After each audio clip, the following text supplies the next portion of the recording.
Oi, eu me chamo Amanda e esse é o Arquimídia, o meu podcast semanal de arquitetura. Tão mentindo esse tempo todo pra você. Já te falaram que quem faz arquitetura não tem vida social e muito menos dorme? Pois é, isso é mentira. Mas pra saber dessa história, você vai ter que escutar esse podcast até o final.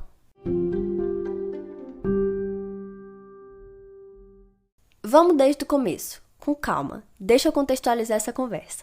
Essa semana eu participei do Giro de Profissões da UNDB, que é um evento feito para quem estuda e trabalha na faculdade convencer pessoas que ainda estão em dúvida sobre o curso que querem fazer. Então eu, que faço arquitetura, participei do giro para convencer os que ainda estão em dúvida sobre a carreira que querem seguir a fazerem arquitetura. Foi uma experiência incrível e por isso eu decidi trazer esse assunto para o podcast. Primeiro, eu vou resumir um pouco da minha história com a arquitetura, depois vou falar como é a faculdade de arquitetura e urbanismo, e ao longo desse episódio eu vou falar um pouco sobre as perguntas que mais me fizeram no Giro de Profissões, dando a minha opinião sincera. Mas caso você não concorde com alguma coisa que eu vá dizer, eu tô sempre disponível no direct do Instagram pra gente conversar. Bom, eu definitivamente não sou daquelas pessoas que já nascem falando que querem fazer arquitetura, muito pelo contrário. Pra ser sincera, eu já quis fazer moda, ser veterinária, ser fotógrafa, já pensei até em direito e psicologia. Ou seja, percebe-se que na verdade eu não fazia era nem ideia do que eu queria, porque não tem a menor relação entre esses cursos. Teve uma época que eu cogitei em fazer design de interiores e eu percebi que gostava muito dessa ideia, do curso, de trabalhar com algo voltado para artes, desenho, cores, decoração. Eu gosto disso, sabe? Mas eu ficava um pouco apreensiva com o mercado de trabalho. Daí me perguntaram por que eu não fazia arquitetura. E eu na mesma hora pensei, eu nunca faria arquitetura, porque tem muita matemática. E sabe o que é engraçado? É que eu sei que muita gente pensa assim. Depois de um tempo, já no final do segundo ano do ensino médio, voltaram a me perguntar isso e eu dei uma chance e fui pesquisar um pouco mais sobre o curso. Na minha cabeça, a arquitetura tinha uns cálculos no mesmo nível dos de engenharia e eu morria de medo. Porque eu já contei pra vocês minha relação tóxica com matemática, né? Eu sou bem ruim com exatas, então isso me preocupava bastante. Pra minha surpresa, quando eu pesquisei melhor sobre arquitetura, eu descobri que sim, tinha cálculo. Mas não como em engenharia, eram cálculos mais simples. E depende ainda de faculdade para faculdade, tem algumas que cobram mais matemática que outras. Na faculdade em que eu estudo, por exemplo, não tem tanta cadeira assim de exatas, então é mais tranquilo. Em sistemas estruturais, uma das nossas matérias que tem cálculo, quem realmente calcula tudo é o engenheiro civil. Mas na faculdade, a gente precisa aprender para na hora do projeto a gente conseguir entender o que o calculista estrutural fez. Falando em engenharia, muita gente me perguntou qual era a diferença entre esses dois cursos. Basicamente, o arquiteto trabalha mais a parte artística e social da obra, levando ainda em consideração questões climáticas, a incidência solar e a acústica do ambiente, enquanto o engenheiro está voltado para o processo de construção em si. Como um professor meu disse, é como se a engenharia fosse os ossos do corpo humano, ou seja, toda a estrutura, e a arquitetura fosse o resto. Deu para entender? Então eu deixei meu medo de matemática de lado e me empenhei em entrar em arquitetura. Foi assim que em 2019 eu passei para a UNDB e em 2020 comecei a cursar arquitetura e urbanismo. E aí eu percebi que a arquitetura é um curso muito amplo, dá para trabalhar com jogos, com cinematografia, paisagismo, urbanismo, patrimônio, interiores, enfim, são muitas as possibilidades que o design de interiores não me permitiria. E é nesse momento que a gente entra no curso, tô falando isso por experiência própria, que a gente tem ainda mais dúvidas sobre questões do nosso curso. Como, por exemplo, eu devo comprar os materiais logo? O que eu preciso levar para a primeira aula? Eu não sei desenhar e nem sou criativa. Será que eu vou conseguir fazer o curso? Então vamos lá. Primeiro, não. Não é aconselhável que você compre os materiais logo. Eu tava doida para comprar o quanto antes, mas eu dei uma seguradinha na minha ansiedade e esperei o certo, que é deixar as aulas começarem e esperar a lista de materiais que os professores dão pra gente. Eles costumam passar a lista logo na primeira semana, às vezes até na primeira aula, e eles vão te pedir só as coisas essenciais, o que ajuda muito a diminuir o custo com os materiais de arquitetura.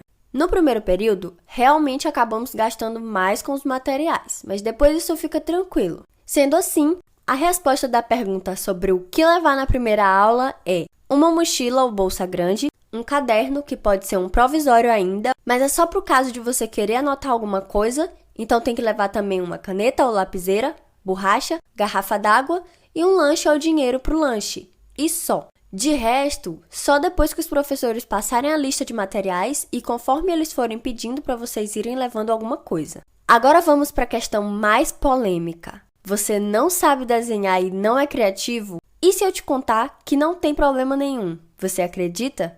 Pois é, a gente aprende a nos expressar com o desenho no curso e também a estimular a nossa criatividade. A menos que a faculdade em que você queira ingressar tenha o teste de aptidão, que é uma prova de desenho, e você só entra no curso se passar nessa prova. Mas nem toda faculdade cobra mais isso. A minha, por exemplo, não cobra. E se você não sabe desenhar, não se preocupa. A gente não passa a faculdade toda desenhando, a menos que a gente queira. Mas de verdade, só somos obrigados a desenhar nas cadeiras de desenho, que na minha faculdade foram 2 no primeiro semestre. Depois disso, a gente começa a trabalhar com os softwares, os programas de computador. Falando em computador, você realmente precisa de um computador bem bom para o curso de arquitetura, mas não precisa gastar com isso logo na hora que entrar na faculdade. Como eu disse, a gente primeiro começa com os desenhos e só depois passamos a mexer nos programas. No meu caso, foi no segundo período que eu comecei a usar o computador. Mas caso você não possa comprar um até lá, veja se a sua faculdade não tem um laboratório de informática, porque na UNDB, por exemplo, a gente tinha as aulas com o computador no laboratório e quem não tinha o seu, podia usar um da faculdade. E outra, não é fundamental você ser bom nesses programas de computador antes da faculdade. A gente vai aprender a mexer neles ao longo dela. Mas se você já quiser dar uma adiantada, não tem problema. Inclusive é até bom, mas não é obrigatório. Se você preferir esperar a aula, tá tudo bem. Também me perguntaram qual a matéria mais recorrente no curso, e com certeza é projeto. Todo período a gente tem que fazer um projeto diferente, mas nos passam o trabalho desde o começo do período e temos até o final dele para entregar tudo, então é bem tranquilo, basta você se organizar. Sendo assim, dá tranquilamente para ter vida social e dormir. É só você se organizar que dá para fazer tudo. Talvez em algum momento ou em alguma situação diferente você durma pouco, mas vai sim conseguir dormir. Por exemplo, se você faz estágio e cursa arquitetura, vai ser mais puxado do que quem não faz estágio, ou quem trabalha e faz arquitetura, mas também dá para conciliar as coisas. E ainda tem quem tenha coragem de fazer 2 cursos, mas mesmo assim, apesar de ficar bem puxado, dá para dar um jeito. Eu acredito que é uma questão de organização e prioridade, porque todos os trabalhos são passados com antecedência, mas se você deixa tudo para a última hora, realmente fica bem difícil. Eu, por exemplo, já madruguei fazendo trabalho. Seria uma grande mentira se eu dissesse que eu dormi todos os dias plenamente às 8 horas de sono, mas eu madruguei porque eu não me organizei direito e fui deixando tudo para a última hora. E acabei dormindo só de manhã por um erro que eu facilmente poderia ter evitado. Outra coisa que me perguntaram foi sobre o mercado de trabalho e sobre o estágio. Eu acredito que sempre vai ter cliente para todo mundo. Não acho que o mercado é escasso, basta você ter um diferencial que conquiste as pessoas. Claro que se você trabalha em uma empresa própria, vai sentir mais dificuldade de arranjar projetos do que quem trabalha em órgãos públicos, porque você mesmo, por conta própria, vai ter que saber vender o seu peixe e se destacar entre todos os outros arquitetos. Mas mesmo assim, ainda tem como conseguir cliente.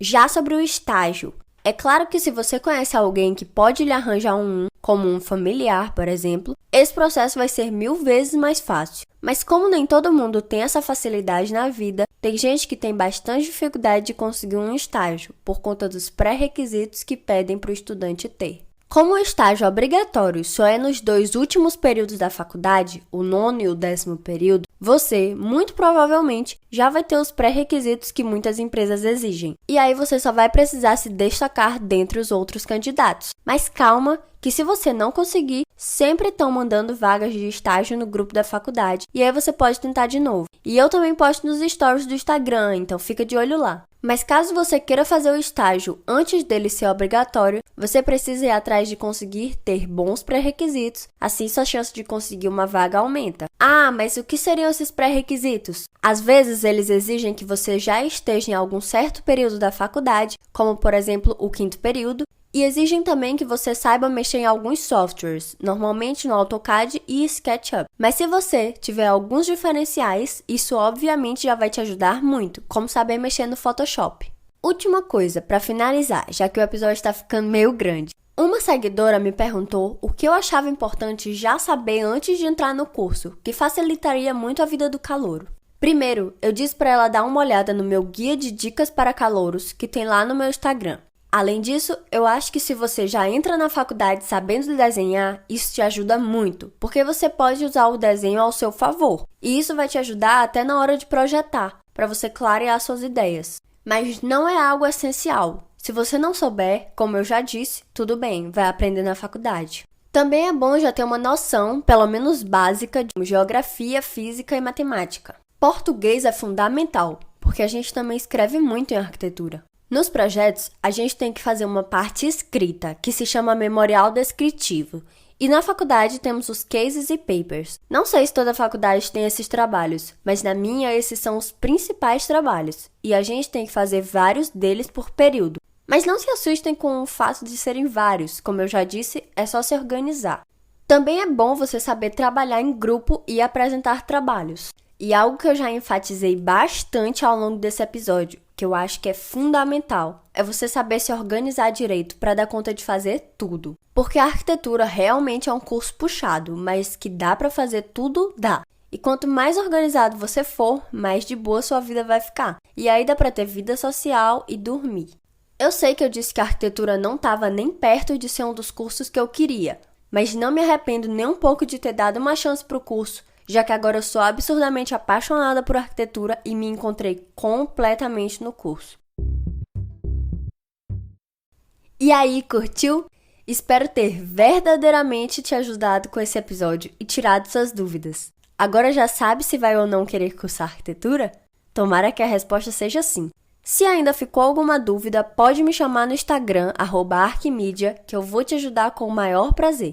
Caso você queira saber mais sobre o episódio anterior, entra lá no meu guia de podcasts do Instagram, no meu perfil, que você vai encontrar todos os posts que eu já fiz sobre os episódios disponíveis. Não esquece de me seguir por aqui também, porque todo domingo teremos mais um episódio. Tchau, tchau e até o próximo podcast.